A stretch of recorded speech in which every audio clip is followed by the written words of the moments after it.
That's cool. It is now 7:03, and I'm going to reconvene to open session and call to order the regular board meeting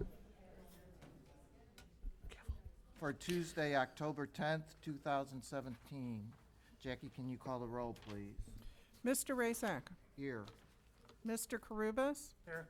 Miss Peel, Here. Miss Donahue, Here. Mr. Rising, Here. Miss Price, Here. Miss Deming, Here. Ms. Price, can you lead us in the Pledge of Allegiance? Sure.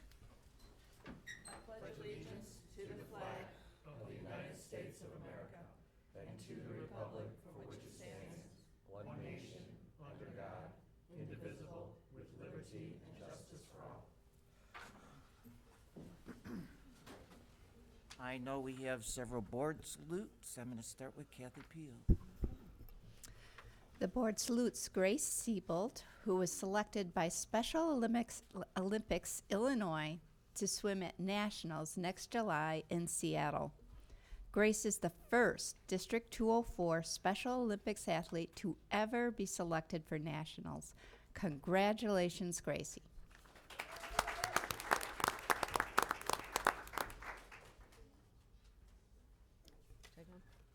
The board salutes 3 District 204 students who are recently inducted into the 2017 class of Golden Apple Scholars, a group of 234 aspiring teachers who have dedicated themselves to teaching in an Illinois school of need for 5 years after graduation. Congratulations to Matea Valley's Stephanie Thomas, Nequa Valley's Radha Patel, and Francis Yip. Good job. The board salutes 2 District 204 students who were recently welcomed to the Illinois State Board of Education's Student Advisory Council. Emma Gatz, a sophomore at Matea Valley, and Andy Wong, a senior at Nequa Valley, will provide student perspectives on the state's education issues and have a front row seat at the state board as the state board formulates policy. Congratulations, Emma and Andy. Oh, the perfect one for you. And I have one. It's an honor to do this one because I know a couple of these students. This is the 2018 National Hispanic Program Scholars. The College Board's National Hispanic Recognition Program identifies academically outstanding high school students each year. The board salutes 7 District 204 high school seniors who were selected for this honor. This year's scholars are Serena Bernal, Natalia Castillo, Kaylin Verklin, and Ethan Williams from Matea Valley, and Diego Hernandez Nader, Karina Orozco, and Corinna Pina, Jordan Rivera, and Stephen Ruiz from Nequa Valley. We congratulate these students for their outstanding achievement.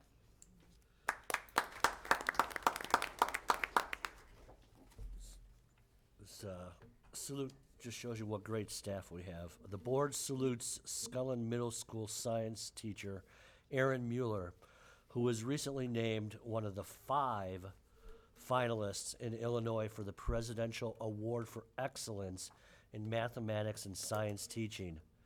This award is the nation's highest honor for teachers of math and science. Awardees serve as models for their colleagues, inspiration for their communities, and leaders in improvement of math and science education. The board previously saluted Matea Valley high school teacher Natalie Johnson for being named a finalist in the math category. To have 2 finalists, one in math and one in science, for such a prestigious award is amazing. Congratulations to both of our teachers on their accomplishments. Good job. This is a little long one, but the board salutes 2018 National Merit Scholarship Program semifinalists and commended students. The National Merit Scholarship Corporation announced 45 District 204 students have been identified as semifinalists in the 63rd Annual National Merit Scholarship Program. There are 10 students from Matea, 28 from Nequa, and 7 from Waubonsie Valley. The designation based on scores in each state on the PSAT exam is the first step toward becoming a National Merit Scholarship winner. Semifinalists have the opportunity to continue in the competition for some 7,500 National Merit Scholarships worth about $32 million that will be awarded next spring. Additionally, 109 District 204 seniors qualify for recognition for their outstanding academic promise as National Merit Commended Students. The board salutes 57 from Neuqua Valley, 30 from Waubonsie, and 22 from Mattia Valley. These talented students placed in the top 5% of students who entered the competition. Congratulations to all, and good luck as the competition moves forward. We're now moving to our student representative report. Today is Lauren Aquan from Waubonsie Valley High School. Hi, Lauren. You don't have to be fast this time. Okay. To start off, Waubonsie has many celebrations already as we start the new school year. We have a number of retirees leaving us this year whose total time at Waubonsie totals up to exactly 200 years of service. We also are proud to have our highest composite ACT score in school history. Waubonsie Valley's composite ACT is now a 23.8. Waubonsie recently honored our 7 National Merit semifinalists and 3 perfect ACT scores for the class of 2018. We also had our Hall of Fame ceremony Friday, October 6th, celebrating the induction of 3 members into the Hall of Fame. Our 3 members being inducted are Bree Rodriguez, Jim Schmid, and Jim Zuponak. In terms of events at Waubonsie, the school recently hosted the 2017 homecoming with a theme Frozen in Time on October 7th. Over 1,700 students attended, which is 300 more than usual. This upcoming Wednesday, October 11th, the Warriors will be taking the PSAT to qualify for the National Merit Scholarships. We also currently have our school-wide Hesed House Candy Drive, which is wrapping up this Friday, October 13th. Waubonsie also recently hosted the Canned Food Drive, donating food to the local food pantry, as well as Hurricane Harvey victims. Also, the school recently hosted a costume drive, collecting Halloween costumes. Concerning athletics, this upcoming Saturday the 14th, the Warriors Hockey Club is hosting Saturday Night on the Ice. Girls Swim and Dive also recently won their October 5th dual meet against Lake Park.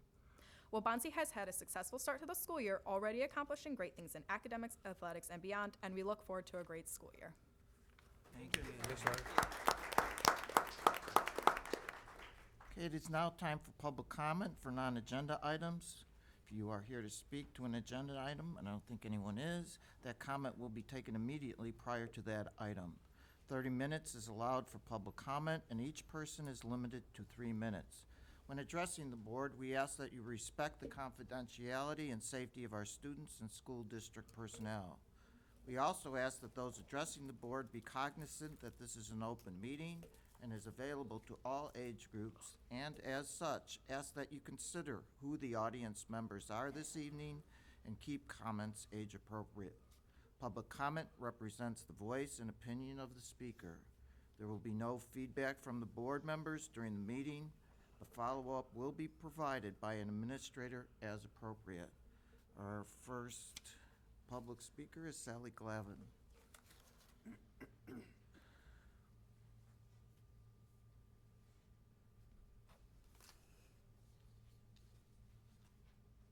Hi, Sally. Okay. Hi. I haven't spoken recently, but after the last meeting, I felt the need to stand up here again, which I know you guys are so excited about. We missed you, yeah. No surprise, I am picking up right where I left off many months ago when my last child graduated high school. I've reviewed the 204 seat count enrollment reports by grade, class, and school as of September 25th and September 29th, and I'm here to tell you that class sizes in 204 remain too large and are not conducive for the optimal learning by our students that the administration continues to tout that 204 students receive on a daily basis.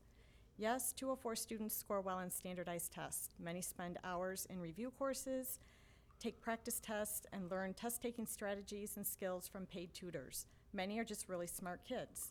Yes, 204 has a dedicated teaching staff that I always found goes above and beyond for their students on a regular basis in hopes of overcoming the very real struggle of trying to meet the needs of all of their assigned students. And yes, 204 operates with less admin per student than any other district in the area. None of these are enough to negate the fact that 32 kids in a 5th grade, 34 in a PA middle school science class or 35 in high school pre-calculus class should not be acceptable to this district. Class sizes such as this are not sustainable for the overall well-being of our district. Large class sizes such as these are not considered best practices and are not supported by research. You all know this.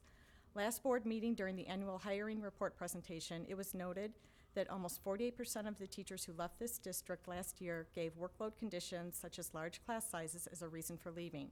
16 out of 31 teachers who were rated excellent in this district left 204 for other teaching positions. Unfortunately, this fact was not explored during the meeting by the board and administration, but I'm deeply troubled that we are losing top teaching talent. I am also troubled by the very real possibility that given the prevalence of large class sizes throughout the district, 204 has very little hope of hiring top diversity candidates, which is also a very real need in this district.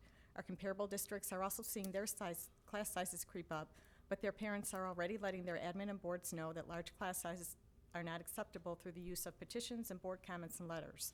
One comparable district has already committed to hiring more teachers to meet the needs of their lower performing students, and unfortunately 204 continues to ignore this very real issue and our class sizes remain too high. At a recent diversity meeting sponsored by PDAC, a high school principal noted that this school year is focusing on building relationships between staff and students. That sounds great, but how meaningful of a relationship can really be developed when teachers have upwards of 30 or more students in each class?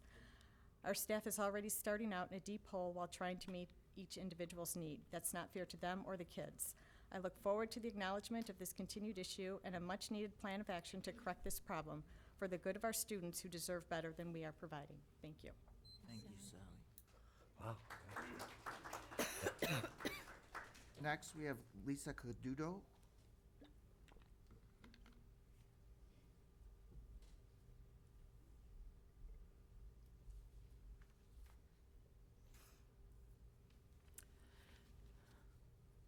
Good evening. My name is Lisa Caduto. I've lived in the 204 school district for 25 years. I've raised 3 children. My first 2, Michael, he enjoyed the performing arts and he's getting his master's this year. He'll be a vocal performer. Joseph, my middle one, he is in his sophomore year of college and he's also on the higher end of the academic range, and he'll be going to school either for a veterinarian or possibly an eye doctor. So what I'm here today is to talk about my daughter Alicia. She's a special needs individual. She's a senior this year at Neuqua Valley High School. And I'm here to be an advocate for her and for the rest of the special needs kids.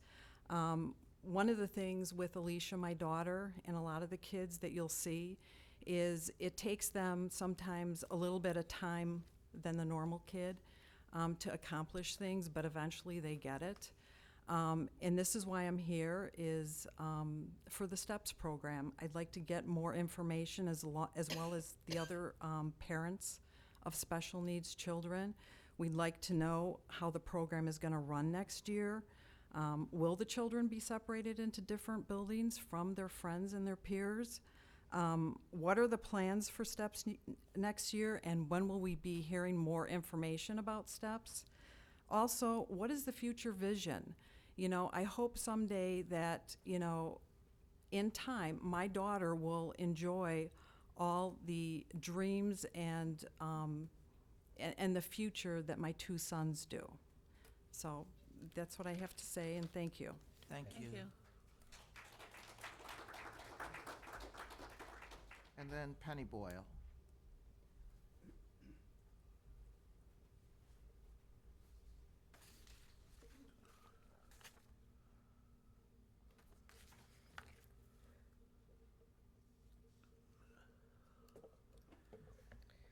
Technology is great when it works. Okay, my name is Penny Boyle. I'm here to talk about STEPS.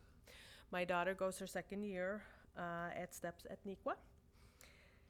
And even though things are working okay at Neuqua, it is definitely not a long-term solutions. and our students cannot be in a high school environment for 8 years. That will not be a transition into our day-to-day society, that they're going to hopefully live in as productive adults when they are done with STEPS. STEPS program deserves and needs its own location. One location where all the STEP students can be together. A location where staff can collaborate and share resources. One location that can grow to accommodate the increase of students. We are currently at 98, and we're going to go to 152 in 2021. One location that has the ability to change with the program, as it's probably going to change over the years. I'm also asking the board to take a look at outside partnership programs. Just like STEMs have outside programs, there are amazing transition programs in our area.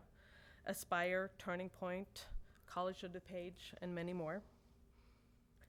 And please keep the staff, the parents, and the students informed of what your thoughts are on this process of finding a permanent location for our students. It is scary not to know what's going to happen, and it creates anxiety in the parents, and that anxiety our kids feel. So please keep us informed what's going on. Thank you. Thank you. Thank you, Penny.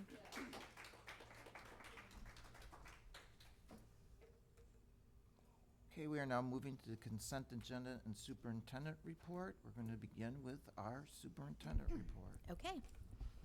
October is a busy month both inside and outside of the district, so our community engagement facilitating team is meeting again next week, and I anticipate that after that meeting we will be set to widely advertise the dates of our upcoming community engagement meetings. So please look for that information, and we're anxious to hear from a broad base of our community. At the October 3rd Naperville City Council meeting, a proclamation was read that proclaims the city of Naperville as a city of unity and acceptance. And representatives of Indian Prairie, District 204, and several community partners were invited to stand on the dais while the proclamation was read, and were recognized for promoting unity in the community. So we thank the council members for that initiative. We are gearing up, really gearing up. Sue is really gearing up for Team IPEF, and the Naperville Half Marathon and the Kids Marathon later this month. So we have a total of 822 runners between both races. We have 487 of our students running the Kids Marathon, and 335 runners in the Naperville Half Marathon running for IPEF. So every school and our STEPS program are represented. And just to note, you still have 5 days to donate to our runners in their quest to raise dollars for both IPEF and our schools. You need some money over there, Mr. Stipp? All right. You're looking for some donations? Right there. Look at that. He's doing the kid marathon, right? Yeah, yeah. You can go now. We heard some great news from the United States Department of Education. They announced last week that Neuqua Valley High School is one of 342 schools named a National Blue Ribbon School for 2017. Neuqua Valley earned the recognition based on its overall exemplary academic performance, and Neuqua was in the exemplary high-performing schools category, which is very difficult for high schools to attain. The National Blue Ribbon Schools honors public and private elementary, middle, and high schools where students achieve very high learning standards or are making notable improvements in closing the achievement gap. So there will be an awards ceremony in Washington, D.C. on November 7th, and Neuqua Valley is the 6th school in Indian Prairie to achieve this national honor. So we're really One of excited. 2 high schools, wasn't it, in Yes, Illinois? it's very hard. The criteria make it very hard for high schools to get it, so it's quite an honor to get it at a high school. And finally, I'm glad Mr. Stipp stayed. This is Principal Appreciation Month, Mr. Stipp, in Illinois, and it's our opportunity to publicly recognize the work, the commitment, and the importance of principals and assistant principals in our schools. And the board, I hope, is going to do that in a little bit later. So great building leadership, we know, I say this all the time, is only second to our teachers in terms of increasing academic achievement. So principals and assistant principals are absolutely critical to our district's success, and we thank them for the amazing work that they do day in and day out. So thank you. That's it. Thank you. We now move to the consent agenda, and I need a motion that the Board of Education approve consent agenda items D through I. Make a motion that the Board of Education approve consent agenda items D through I as presented. I have a motion. Do I have a second? Second? A motion and a second. Any discussion? Hearing none. Can you call the roll, Jackie? Mr. Rising, Aye. Ms. Price, Aye. Ms. Deming, Aye. Mr. Rasak, Aye. Mr. Karubas, Yes. Ms. Peel, Aye. Ms. Donahue. Aye. Motion passes. Now going to our action items, and the first action item. And he left, right? I know. Yeah, what the I didn't see him like leave, but He just always sliding down the stairs there. well, go get him. Hey, Skip. Go get him. Let him go. Is actually, the first action item is an approval of a resolution recognizing October 2017 as National Principals Month. Do I have a motion to approve the resolution? I make a motion for approval of resolution recognizing October 2017 as National Principals Month in 204. Do I have a second? Second. A motion and a second. Any discussion? You think we should read it? I don't know if we should read it, because it's pretty long, but I'm going to say this. It is on the. I was one of those people back in the old days, How old? really old. We haven't heard that. And so, one of the things it does say in the resolution is, whereas principals are expected to be educational visionaries, instructional leaders, assessment experts, disciplinarians, community builders, public relation experts, budget analysts, facility managers, special program administrators, guardians of various legal, contractual, and policy mandates and initiative, as well as being entrusted with the education and development of young people, the most valuable resource. So that's part of the job description, and from my estimation, that's probably like the first half page of the job description. It is a tough job. It's a job that's multifaceted. It's a job that actually needs recognition. So we do have a motion and a second. Any other discussion? Hearing none, we move on. Jackie, call the roll. Ms. Deming, Aye. Mr. Rising, Aye. Ms. Peel, Aye. Mr. Karubas, Yes. Ms. Donahue, Aye. Mr. Rasak, Aye. Ms. Price, Aye. Now move to the approval of our high school transition math course. Kathy's going to be up for Yes. Good evening, Board of Education. I'm happy to be here to represent the work of our curriculum department chairs as well as teachers and our director of curriculum as they work through. I have 4 high school courses to present to you this afternoon for your approval. We talked at our last board meeting and gave a presentation about the course objectives as well as the purposes behind the courses and the students that they would serve. So tonight I'm just going to give you a brief reminder about each of the courses and then ask for your approval. So the first one is our transition math course. Remember, this is a course that is designed in partnership to work with College of DuPage to help our students as they transition from high school into that coursework at the College of DuPage without needing any remediation. So at this time, I'd like to ask for your approval. I'll make a motion that the Board of Education approve the high school transition math course as presented. And a second? Second. We have a motion and a second. Any further discussion? I just have one quick question. I can't remember if, I know a bunch of us asked questions about this, Mike did, and was this curriculum in conjunction with College of DuPage and what's written in the state standards? Is it kind of a collaboration of? Yes. Yes, Okay. we made sure that it was a collaboration of all those things so that it could be effective for students. And we're still working out the We're s- negotiations, We're right? still working with College of DuPage as well as the other districts within DuPage County. I guess my comment is I encourage College of DuPage to accept this. I think it would be important for our students who especially need to move on in their careers and their college experience. So I hope it satisfies the needs of the College of DuPage. And I like that you presented us with a course curriculum. It's really nice, actually.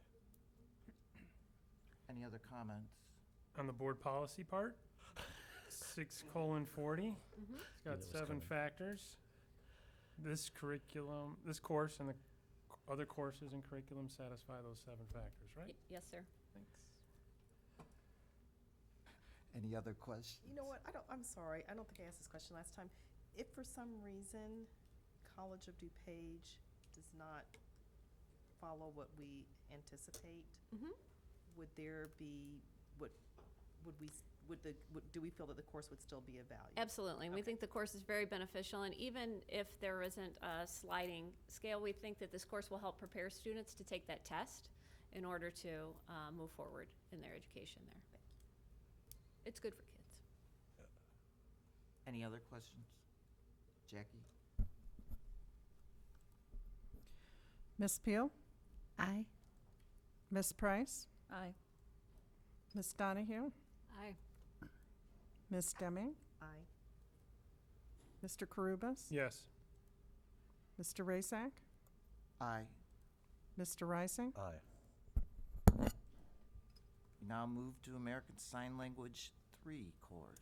Yes, this is the 3rd course. We started 2 years ago with the American Sign Language. As you know, it's been very popular.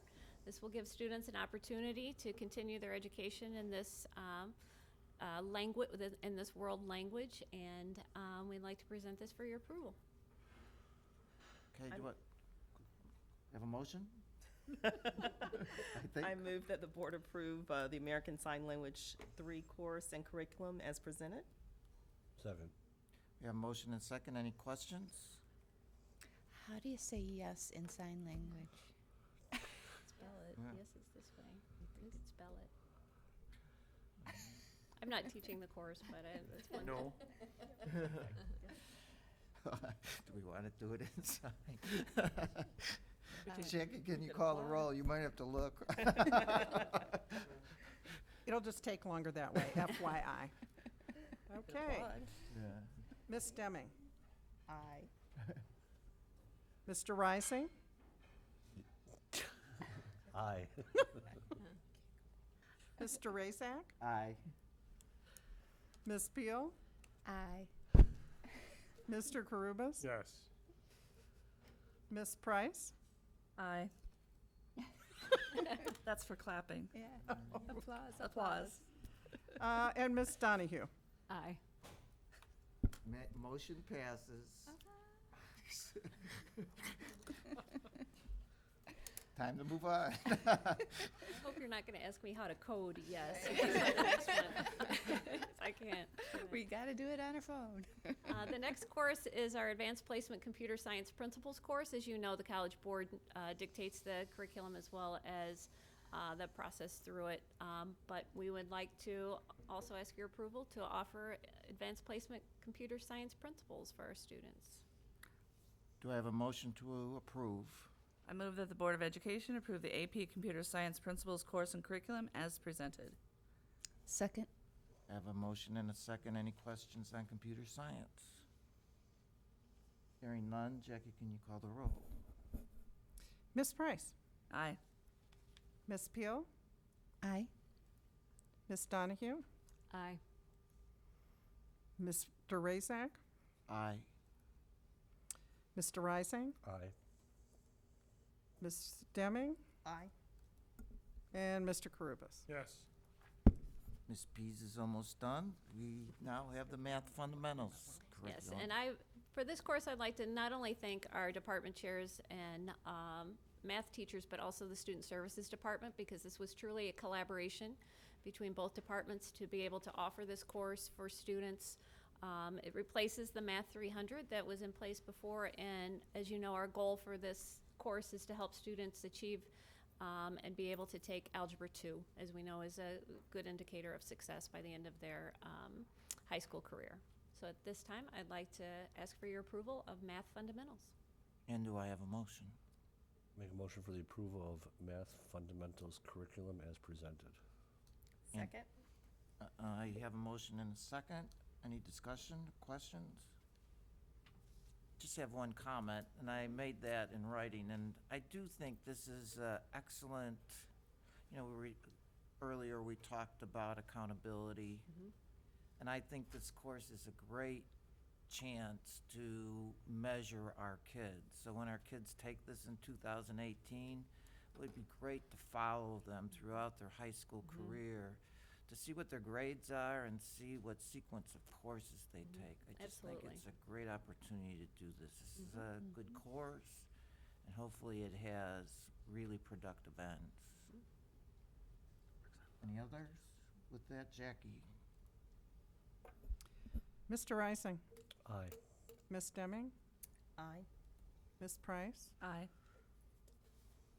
Ms. Donahue, Aye. Ms. Peel, Aye. Mr. Karubis, Yes.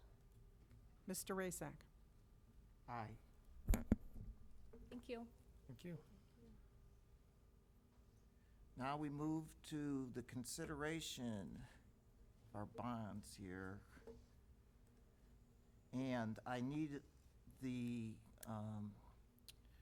motion to read exactly as it's written in our agenda. So do I have a motion to consider this? And then we can discuss it. I move that the Board of Education approve the consideration and action on a resolution providing for the issue not to exceed $66 million general obligation refunding school bonds, Series 2017, to refund certain outstanding obligations of the district, providing for the levy of taxes to pay said bonds, and authorizing the sale of said bonds to the purchaser thereof as presented. I have a motion and a second. Second. Okay, now we have a second. Sorry, I got ahead of myself. You were asking. Jay? Good evening, board members. With the opportunity to refund these bonds, and over the course of our refunding of the last 4 years, we've saved taxpayers over $25 million.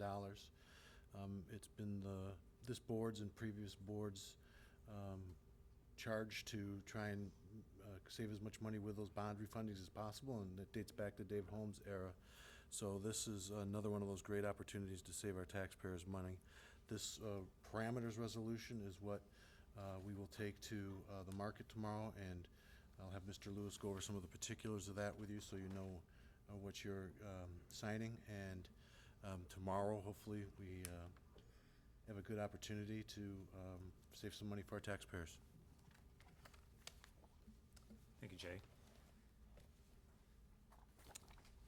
Last time I was here, I presented to you an analysis of their funding opportunity, and the savings I showed you on slide 8 were based off current market estimates plus a little cushion of about 20 basis points. We've seen interest rates tick up a little bit since then, so it's probably erased most of that cushion I built in. Based off a sale we had last week for Yorkville School District, I expect us to be pretty close to this estimate, maybe a little higher, maybe a little lower, but we should have something close to the $10.6 million estimate that we had in that presentation. As Jay mentioned, the resolution you have before tonight is consistent with what we've done in the past. It's a parameters resolution that allows us to sell the bonds at a date different than a board meeting. And the parameters resolution names names 3 delegates actually to approve the bond sale separate from the meeting. And those delegates are the board president and the superintendent or the chief financial officer. And the main parameters that you'll see, one of them is in the resolution title. This says not to exceed $66 million. That was read just a bit ago. And that's approximately the par amount of the 2 bond issues that are being refunded.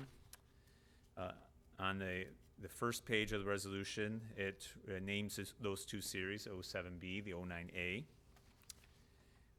That's a couple of the key parameters on page 3, that the final maturity shall be on December 30th, not to exceed December 30th, 2026, because that's the final payment currently for one of those bond issues, so we're not extending the payment, one of the items we discussed last time. The not to exceed par amount's 18.875 million, because you have 1 year that's pretty close to that. These bonds don't have principal maturing each year. There's principal payments maturing in certain years because it's all your bond issues together that make up your levy. So there's one particular year that had an amount that high. And then another key parameter, page 17, is the delegates are named that I just mentioned. And then lastly, we put a minimum savings target in here, which you should be able to meet easily based off my estimate of the market. That's 8% PV savings. When I was in here last time, I was estimating to be somewhere around 16%. So we should come in double that percentage. But we at least have to hit the 8%, but I'm not expecting to be anywhere close to that. Any questions? The district you mentioned that went out for bidding yesterday, or did they have the same bond rating approximately we did, do you remember? Yorkville's rating was actually 2 notches lower, and that was last week. It was a AA3. Oh. You're a AA1, but we can approximate that you should be about 20 basis points better. So when we took the rates that they got and added or subtracted 25 basis points, we got the estimate we had last time. So that's why I say we should be pretty close to that. Other questions? Hearing none, Jackie, can you call the roll? Ms. Price? Aye. Mr. Karubas? Yes. Mr. Rasak? Aye. Ms. Demme? Aye. Ms. Donahue? Aye. Mr. Reising? Aye. Ms. Peel? Aye. Motion passes. Thank you. Thank you. Yeah. Thank you. We now move to our discussion items. We're doing a board policy review. I think Doug is coming up to help us. Thank you, Board of Education. I know that the board had made an emphasis on wanting to review certain sections of policy. And so for discussion this evening, we just had section 3 of board policy. I believe so far we've done 2 and 8. When we're looking at whole and 1, whole sections of policies to review. This one only has 6 policies listed in it. And so Dr. Sullivan had shared some information that she received from IASB about reviewing and monitoring policies, and so included those questions on there about, is this policy still relevant? Is this still the direction we want? Is this still what we want to say? Is this policy having the effect intended? Are we getting the results we want? And is our direction being put into district practice? You'll notice that 4 of the 6 policies were reviewed a little bit more recently. 3 of them in 2015 and 1 in 2017, but 2 of them, when I see 2013, I know that's when we changed all of our policies from the old format into this format. So to me, that says those ones might not have been reviewed for a while. And so that's why it included those 2 copied on there so that you can see those as well. So with that, I'm not sure if there are certain ones that the boards want to bring back for action items because of suggested changes. Just go through.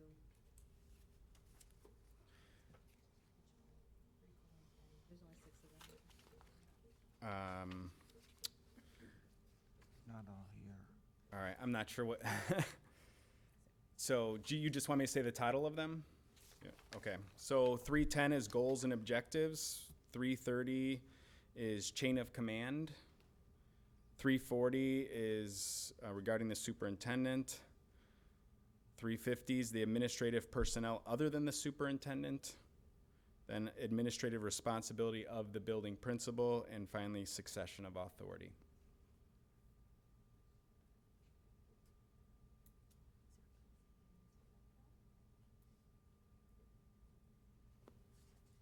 Did everybody look at my question is, because I only looked at those 2 policies. I knew we were gonna review 3, but I was only gonna look at those, I only really did look at those 2 policies, to be fair.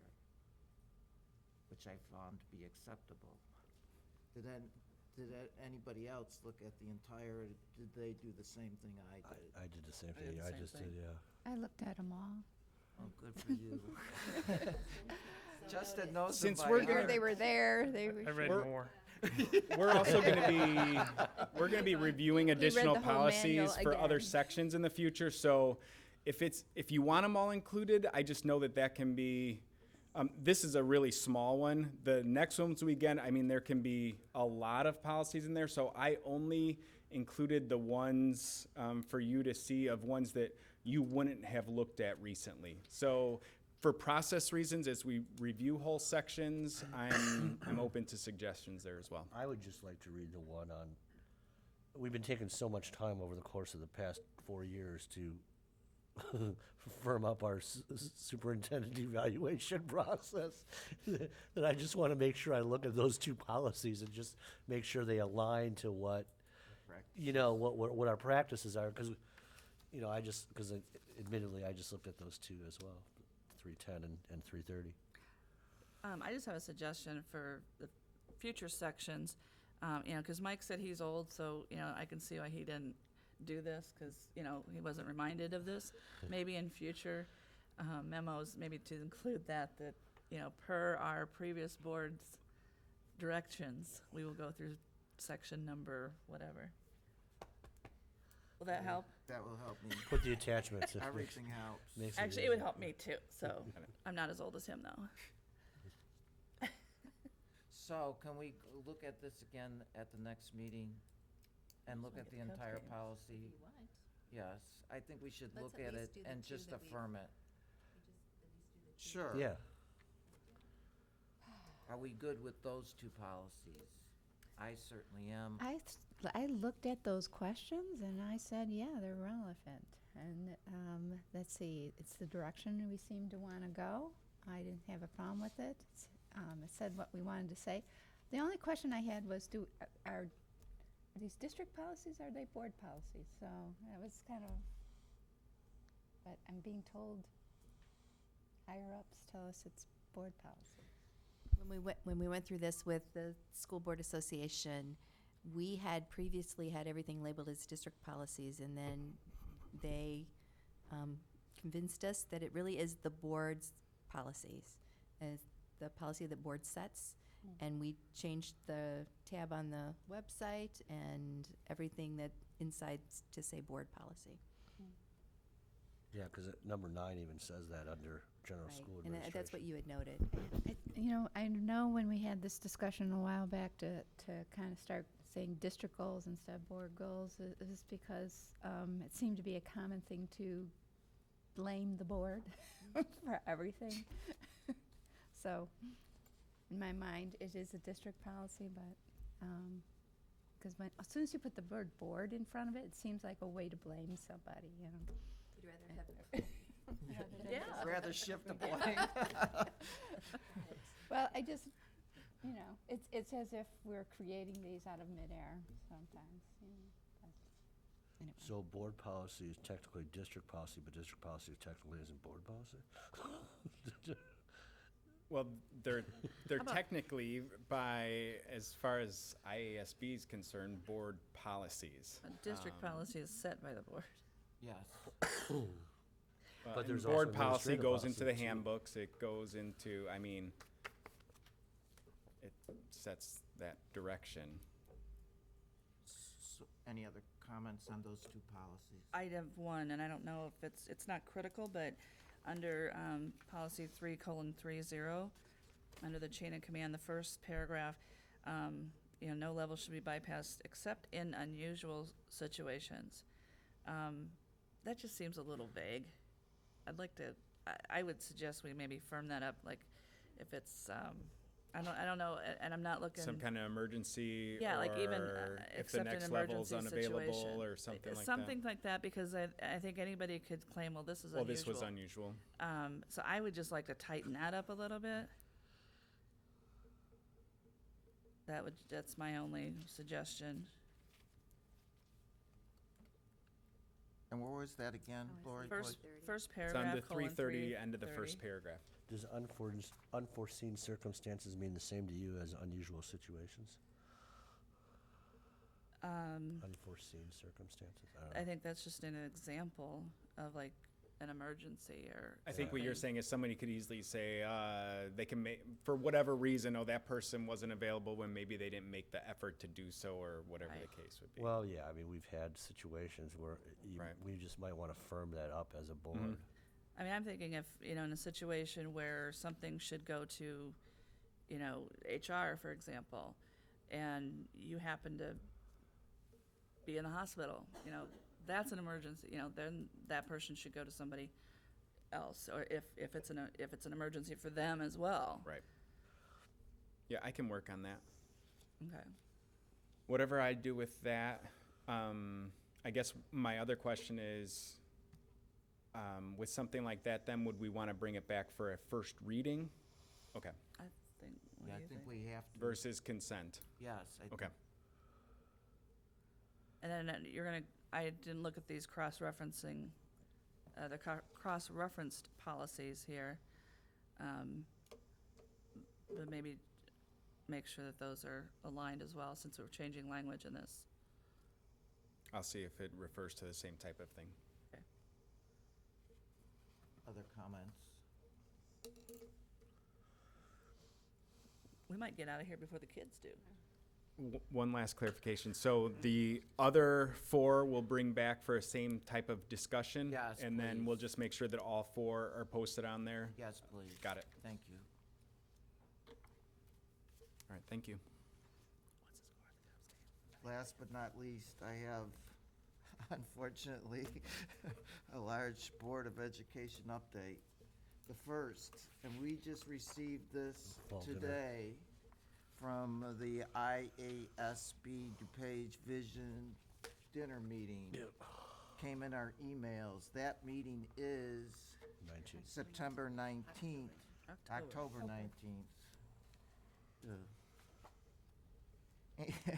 And one of the things, in addition to getting some training there, they're asking us to approve their slate of officers, which includes their own Kathy Peel as vice chair of the DuPage division of IASB.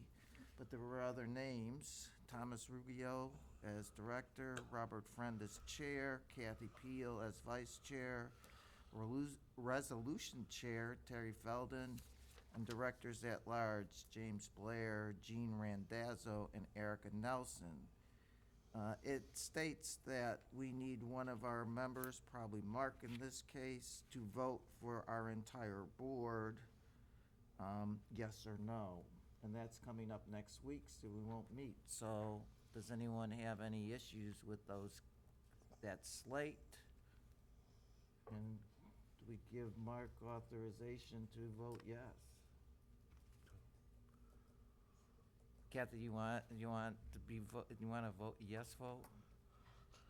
She's running. I don't think she wants She's to. got, I know she's got the look. It's so funny. Yeah, so if somebody has somebody else to nominate, they would nominate from the floor. Right. So you would know that. You would have Right. an opportunity to do But that. But we as a- wouldn't be able to discuss it. But as a board, we've determined that we're supporting the slate, so we really can't even support that person, so. Well, we haven't done that No, yet. That's what we're in the process well, of doing. I think you vote for the board at that point. Right. Yeah. Yeah, I don't know if it's the Because individual they will or- get up and speak. Anybody who is thrown, Do I have to No, run it's around and talk to nominated each of from you the individually? floor. No, I Would- would hope not. would get up and speak. What? I didn't hear your question. I said, are you saying, would I have to get up and talk to each of the board members individually to get a consensus then? or- I don't think so. I think There's one Anybody person. ever been nominated from No, no. In fact, as far as I can recall, this is the first time we've ever discussed this That's right. before meetings. Well, I'm just saying, I'm just trying to do my job. And I was gonna, when I read this, this helps clarify, because my question was there anything that we needed to do in support of our candidate. Our own Kathy Peel. Correct, Kathy Peel, although at this point it appears. We need to make signs and bring your markers, Dressed. tape, get the wavy guy out there. I Kathy? think Kathy's safe. I think, Mark, you have your direction. All right, thank I'm you. going to move on. Wait, as chair, is the chair still the one that talks at all the division meetings? I'm the vice chair. Yeah, the chair is the one. Okay. He's gonna be on vacation next week, so I get to do it. Oh, good. Because yeah, I've fallen asleep at the division meetings. Okay, Mark. But it's a Time to script, move so on. you gotta give the guy a break. There's a All right, script. we're now Too going much to, in public? Karen, sorry. we're now going to move to, I've been informed that the National School Board Association Conference, the dates are April 7th through 9th of 2018. It's in San Antonio, Texas. The pre-conference workshops are on Friday, April 6th, 2018. In the past, we have been able to send one or two of us to that convention. I know most recently, Justin Carubus has attended, I have attended. I know that Lori Price has attended, know that Mark has attended. I'm uncertain about you, Kathy, whether you had attendance at a national convention. I've attended two. Okay, so, given one or two, we have one or two people who have not attended. I'm kind of, in my way of thinking, leaning towards that, so I would like people to consider that. So the whole board has that experience. But if others are interested, I'm interested in that also. I'd like to make a suggestion. Sure. If our two newest board members are interested and are available to go to that, I think as, a board who chooses to mentor some of their newest board members, I think it might be, if we can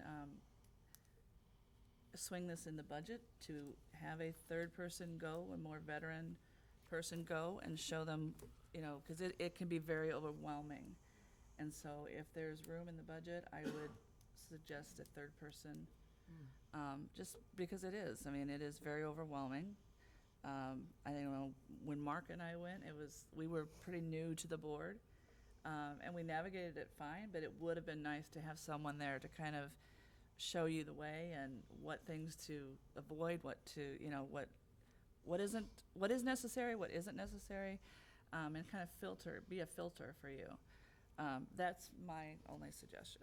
And that is a good suggestion, because when Benny and I went, it is overwhelming. I don't know what your experience is, Justin. Yeah, I was only able to digest like a quarter of what was out there. The resources are immense. And a lot of that you could, because they publish all the sessions, right? So you could almost work with your mentor if you want to say, hey, it's That's kind another of option. right. But once you're there, if you're lucky enough to go with another board member, the best thing to do is obviously compare what the list of things you want to do, and like Lori and I just divide and conquer, try to. But some of the things we wanted to go together so we could brainstorm afterwards, like our board norms and that type of thing. Yeah, that because we were also working on some information about the Superintendent stuff. superintendent Yeah. evaluation, or, choosing a superintendent, I believe, at that time. Oh, So, depending on what the topic is, it may be something you both would like to get, hear together, and then process, you have two people to kind of process that with, so. So I do need feedback in a quick manner. Those housing and hotels book up very quickly. The pre-conferences also book up quickly. So if people could get back to me in the next few days, actually. When whether or not and where is it again? San Antonio. It is in San Antonio, April 7th through the 9th, and of course, 2018. And the pre-conference Is the April 6th. 6th. So basic, okay. What dates are, do you have the I don't have days of the week? I Here, do let's- not have Friday Fri- is the pre-conference, so Friday through April Monday. 6th. Saturday, yeah. It's Friday through Monday. Goes through Like Monday, Friday for right. pre-conference. Yes. We do not have a Saturday, board Sunday. meeting scheduled on that 9th, so you wouldn't have to No, we be, avoided it on purpose. yes. Don't always do that. No, because didn't we have to run back and be back? Yeah. He reflected on my event. What year was that, Lauren? What? What year was that? You had to run back? I'm just checking. Um, Hold on, I just wanna was it double 3 check. years ago? Yeah, because Benny and Mike went, Justin went, we went the year before. 3 years Yeah, ago? maybe. 3 Yeah. years. I don't know if we set that calendar, though. I'd have to double check.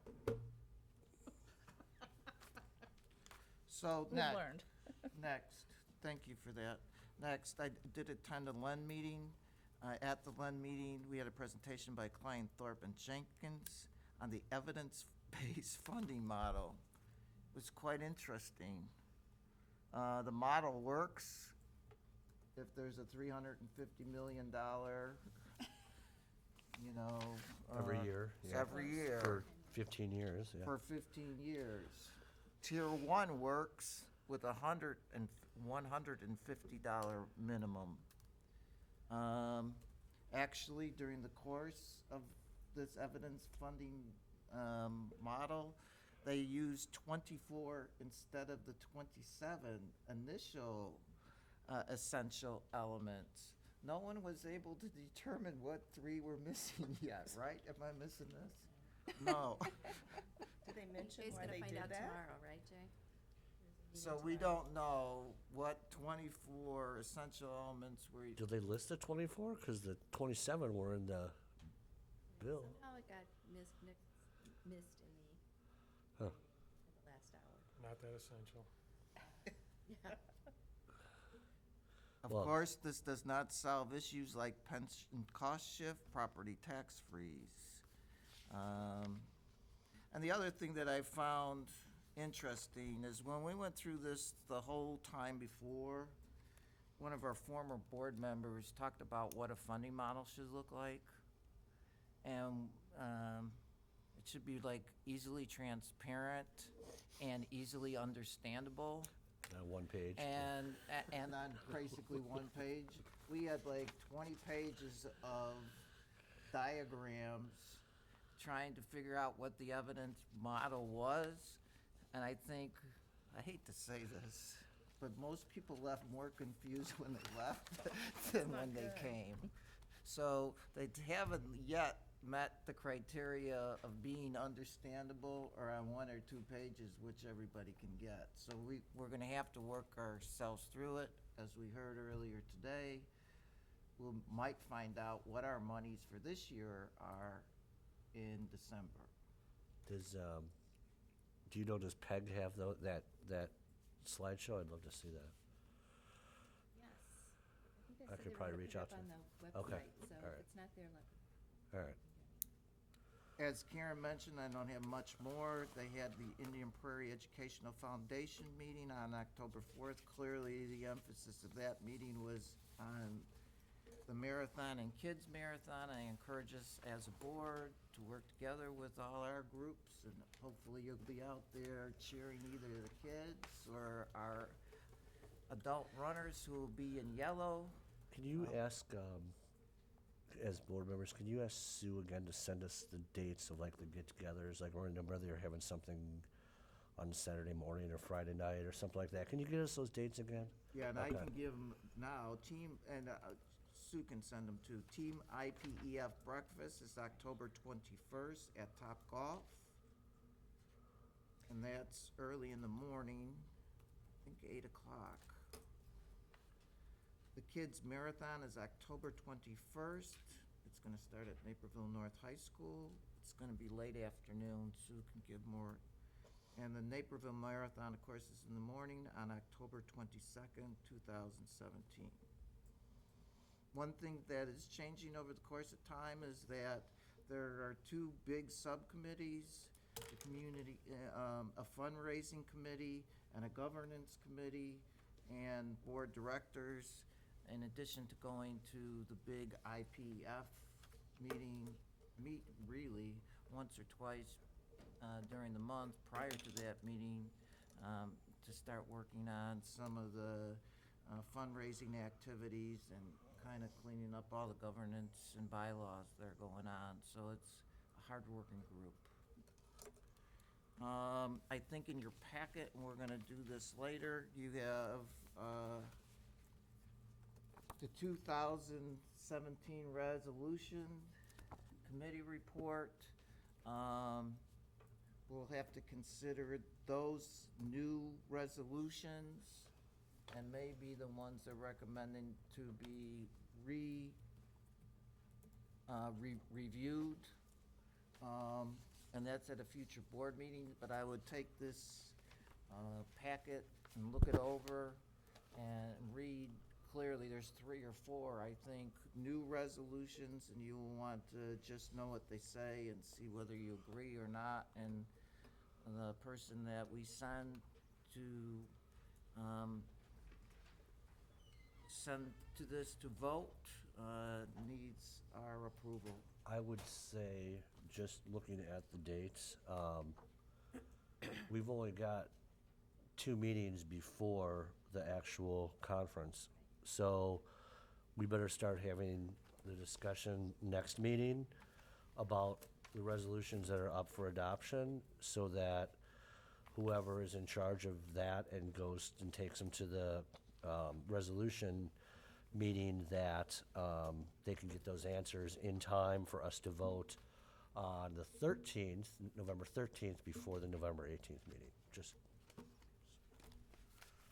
Can I just go back for a second to the IPF thing? I won't be here that weekend because I'll be on a college visit with my daughter, but I want to just wish my my good luck wishes and congratulations to all the participants, including the students, especially the students that are participating. I wish I could be there this year, but I won't be able to. So, and I need to look up the link where I can donate to. So, 5 days. I know, that's why I want to get that in there. I'll do that tonight when I get home. So, good luck to everyone, and thank you for participating. Anything else? I have a motion to adjourn. So moved. Second? All in favor? Aye.